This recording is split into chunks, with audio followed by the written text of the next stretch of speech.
বিসমিল্লাহির রহমানির রহিম। আমার আজকে যে রডটা আপনাদের দেখাচ্ছি, দেখেন এই কলমের গোড়াতে আমার রডটা একটা রড আমার কলমের ভিতর দিয়ে গেছে আর একটা রড আমার বাহির দিয়ে আসছে।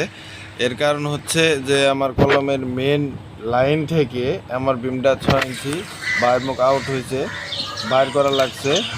আর এই বাইর করার কারণে একটা রড একটা স্টিল আমার ভিতর দিয়ে গেছে আর একটা স্টিল বাইর দেওয়া।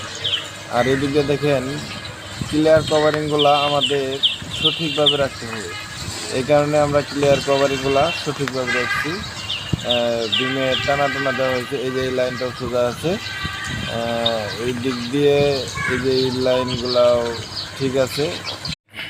বিসমিল্লাহির রহমানির রহিম। আমার আজকে যে রডটা আপনাদের দেখাচ্ছি, দেখেন এই কলমের গোড়াতে আমার রডটা একটা রড আমার কলমের ভিতর দিয়ে গেছে আর একটা রড আমার বাহির দিয়ে আসছে।